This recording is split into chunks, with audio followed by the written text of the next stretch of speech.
예수 그리스도의 탄생에는 세상이 알아줄 만한 화려함이 전혀 없었습니다.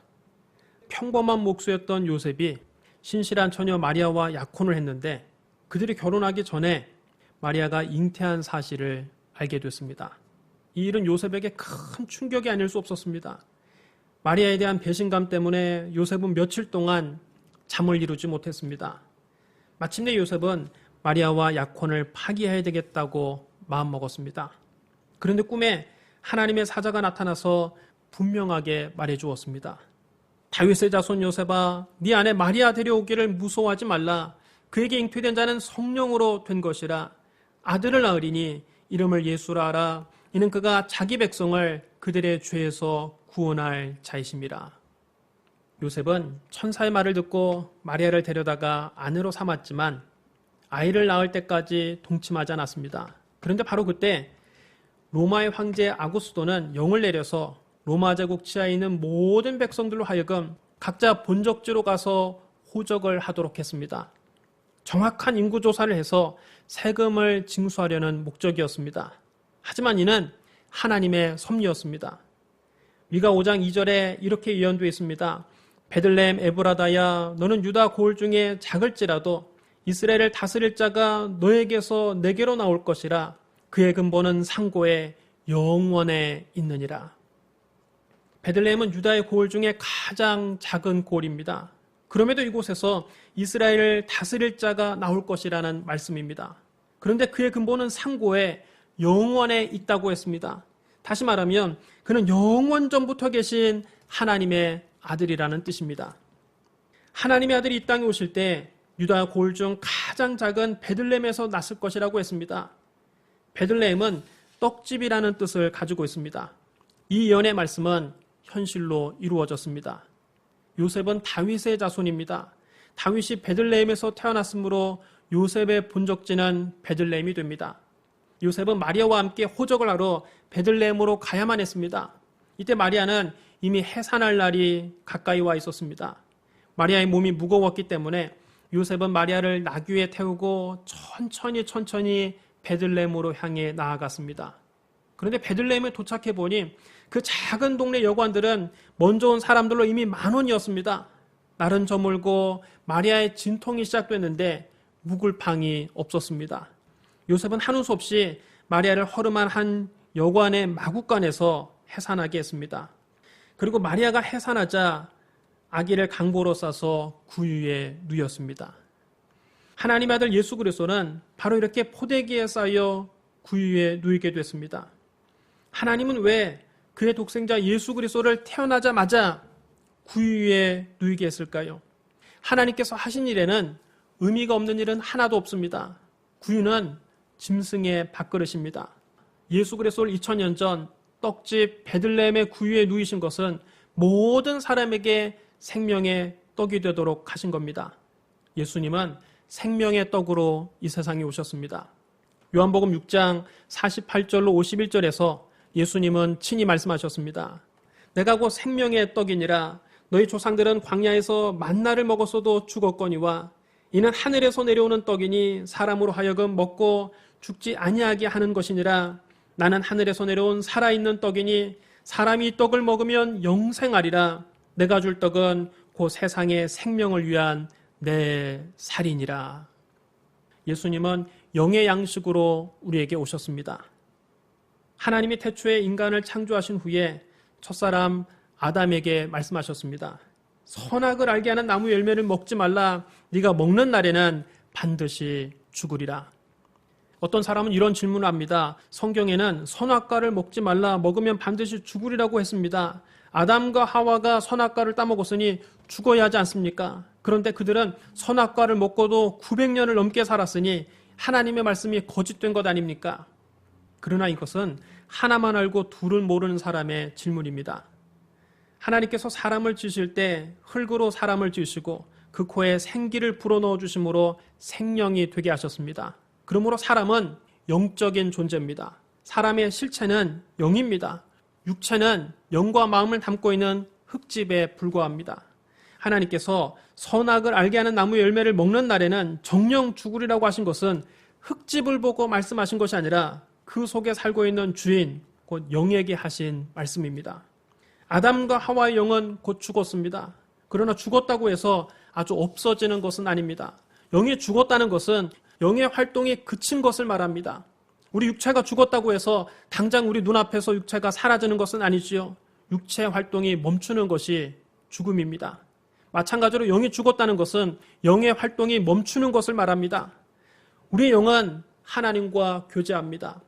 하나님께서 우리 안에 계시고 우리가 하나님 안에 있는 교제가 있어야 영이 사는데 이런 교제가 멈춘 겁니다. 아담과 하와가 에덴에서 쫓겨난 이후로 인간은 하나님과의 교제가 끊어졌습니다. 에베소서 2장 1절에 그는 허물과 죄로 죽었던 너희를 살리셨도다 말씀하고 있습니다.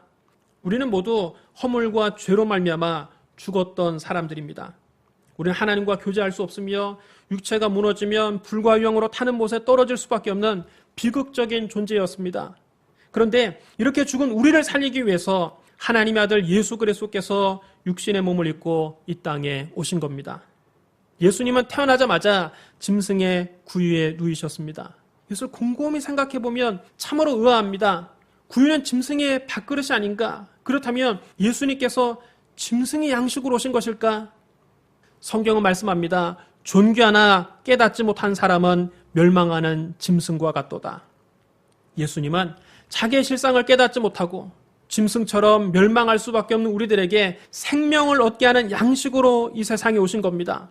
그러므로 예수 그리스도를 생명의 양식으로 먹는 사람마다 그 영이 살아납니다.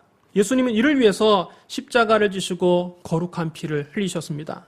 성경 말씀합니다. 율법을 따라 거의 모든 물건이 피로써 정결하게 되나니 피 흘림이 없은즉 사함이 없느니라. 예수님께서 피를 흘리심으로 우리의 모든 죄가 다 용서함을 받고 우리의 영이 다시 하나님과 교제할 수 있게 된 것입니다. 또 예수님은 말씀하셨습니다. 나는 생명의 떡이니 내게 오는 자는 결코 줄이지 아니할 터이요 나를 믿는 자는 영원히 목마르지 아니하리라. 이스라엘 백성이 광야를 지날 때 하나님께서 그들에게 만나를 양식으로 주신 것처럼 예수님께서는 오늘도 광야와 같은 세상을 살아가는 우리들의 주린 영혼을 먹이시려고 생명의 떡이 되어 구유에 누이신 겁니다. 그러므로 우리는 하늘에서 내려온 산떡 곧 예수를 받아 먹어야 합니다. 그럼 우리가 예수님을 생명의 양식으로 먹으면 어떤 변화가 일어날까요? 베드로후서 1장 4절에 이렇게 기록되어 있습니다. 이로써 그 보배롭고 지극히 큰 약속을 우리에게 주사 이 약속으로 말미암아 너희가 정욕 때문에 세상에서 썩어질 것을 피하여 신성한 성품에 참여하는 자가 되게 하려 하셨느니라. 예수 그리스도를 믿고 영의 양식을 받아 먹은 사람들은 하나님의 신성한 성품에 참여하는 자가 되는 겁니다. 예수님을 믿는 사람과 안 믿는 사람의 차이가 무엇입니까? 믿지 않는 사람들 속에는 정욕으로 말미암아 썩어질 것밖에는 없습니다. 그러나 예수님을 믿는 사람들 속에는 하나님의 신성한 성품이 들어와 있습니다. 우리 속에 하나님의 신성한 성품이 들어와 있습니다. 성경은 그 신성한 성품을 영생이라고 말씀하고 있습니다. 하나님이 세상을 이처럼 사랑하사 독생자를 주셨으니 이는 그를 믿는 자마다 멸망하지 않고 영생을 얻게 하려 하심이라. 영생은 영원한 생명을 뜻하는 것입니다. 우리가 예수님을 생명의 양식으로 먹음으로써 하나님의 영원한 생명이 우리 속에 들어와 있는 겁니다. 예수님은 말씀하셨습니다. 내가 진실로 진실로 너희에게 이르노니 인자의 살을 먹지 아니하고 인자의 피를 마시지 아니하면 너희 속에 생명이 없느니라. 내 살을 먹고 내 피를 마시는 자는 영생을 가졌고 마지막 날에 내가 그를 다시 살리리니 내 살은 참된 양식이요 내 피는 참된 음료로다.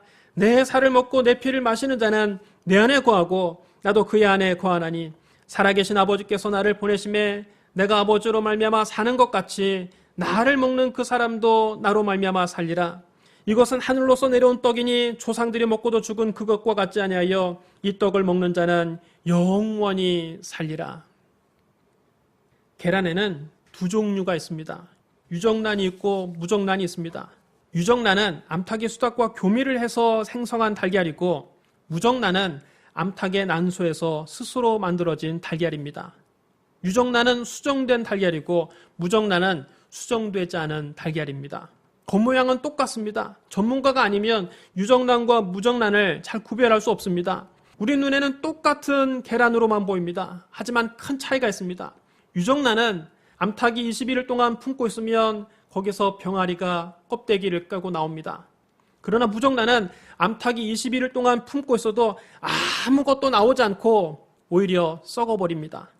이와 같이 사람도 영생이 있는 사람이 있고 영생이 없는 사람이 있습니다. 겉으로 보기에는 똑같습니다. 하지만 엄청난 차이가 있습니다. 영생이 있는 사람은 마지막 날에 마치 병아리가 알을 깨고 나오는 것처럼 무덤 문을 열고 다시 살아나서 주님과 함께 천국에서 영원히 살게 됩니다. 그러나 영생이 없는 사람은 마지막 날 최후의 심판을 받고 영원한 지옥에 떨어지게 됩니다. 그 차이가 여러분 어디에서 생깁니까? 요한일서 5장 11절로 12절에 이렇게 기록되어 있습니다. 또 증거는 이것이니 하나님 우리에게 영생을 주신 것과 이 생명이 그의 아들 안에 있는 그것이라. 아들이 있는 자에게는 생명이 있고 하나님의 아들이 없는 자에게는 생명이 없느니라. 하나님의 아들을 믿는 사람에게는 영원한 생명이 있고 하나님의 아들을 믿지 않는 사람에게는 영원한 생명이 없습니다. 또 육의 사람은 하나님을 아버지라고 부를 수 없습니다. 그러나 하나님의 생명이 들어와서 하나님의 자녀로 다시 태어난 사람은 하나님을 아빠 아버지라고 부를 수 있게 됩니다. 요한복음 1장 12절로 13절에 이렇게 기록되어 있습니다. 영접하는 자 곧 그름을 믿는 자들에게는 하나님의 자녀가 되는 권세를 주셨으니 이는 혈통으로나 육정으로나 사람의 뜻으로 나지 아니하고 오직 하나님께로부터 난 자들이니라. 갈라디아서 4장 6절에서도 너희가 아들이므로 하나님이 그 아들의 영을 우리 마음 가운데 보내사 아빠 아버지라 부르게 하셨느니라. 로마서 8장 15절에서도 너희는 다시 무서워하는 종의 영을 받지 아니하고 양자의 영을 받았으므로 우리가 아빠 아버지라고 부르짖느라고 했습니다. 우리는 생명의 떡이신 예수 그리스도를 먹음으로 하나님의 생명을 받아들였을 뿐만 아니라 하나님의 성령께서 우리 안에 들어와 계시기 때문에 이제부터 하나님과 새로운 교제가 이루어지게 된 것입니다. 요한일서 1장 3절은 이렇게 말씀합니다. 우리가 보고 들은 바를 너희에게도 전하면 너희로 우리와 사귐 있게 하려 함이니 우리의 사귐은 아버지와 그의 아들 예수 그리스도와 더불어 누림이라. 세상 사람들에게는 육신의 정욕과 안목의 정욕과 이 세상의 자랑 외에 더 중요한 것이 아무것도 없습니다. 그래서 부귀와 영화와 공명을 얻기 위해 혈안이 되어 뛰다가 세월이 흘러 죽고 나면 한 줌의 헐고로 돌아가고 맙니다. 그러나 예수님을 믿고 성령님을 모시고 하늘나라의 소망을 가진 사람은 겉사람은 땅에 있지만 속사람은 하나님 아버지와 그 아들 예수 그리스도와 사귀며 저 높은 곳을 향해서 날마다 나아갑니다. 이처럼 예수님 우리의 영의 양식으로 오셨습니다. 우리는 매일 영의 양식이신 예수님을 묵상하고 예수님을 우리 영혼 깊은 곳에 모셔드려야 합니다. 그러면 우리 속에 하나님의 생명이 넘쳐나와서 세상 사람들이 알지 못하는 영광스러운 세계를 품고 살아갈 수 있습니다. 영의 양식이신 예수님을 여러분 영혼 깊은 곳에 모시기를 주님의 이름으로 축원합니다. 우리 기도하겠습니다. 사랑이 많으시고 거룩하신 하나님 아버지, 아기 예수님이 생명의 양식으로 우리에게 찾아와 주시니 감사합니다. 우리가 예수님을 믿고 우리 영혼의 영생을 얻게 되었습니다. 예수님이 주신 놀라운 은총이 이 성탄절에 우리 모두에게 충만히 임하게 하여 주시옵소서. 예수님 이름으로 감사하며 기도드리옵나이다. 아멘.